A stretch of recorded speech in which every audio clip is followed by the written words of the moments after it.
So why? Why does this group of people work to suppress instead of believe? And the answer is because they love the darkness more than they love the light. See, those who don't believe, they don't see themselves drowning. Those who don't believe, they don't know that they're dying of thirst. Those who don't believe, they don't see Jesus as their only source of rescue.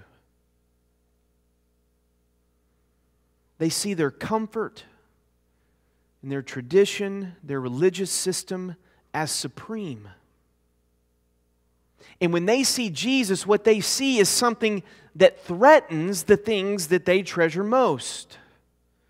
And so they work to suppress that threat. That's what you have going on here in terms of belief and unbelief. This is how the gospel works. Paul says that for some, the gospel is the fragrance of life, and to others, it's the fragrance of death.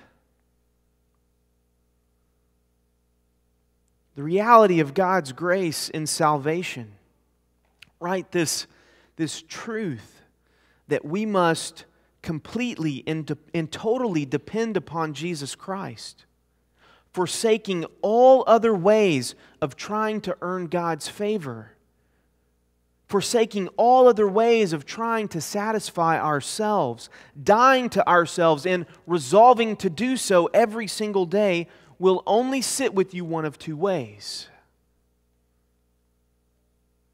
We will be like the drowning, the parched, and the starving that clings to Jesus for rescue, or our idols, the things that we really treasure, will be threatened, and we will suppress the truth and the call of the gospel.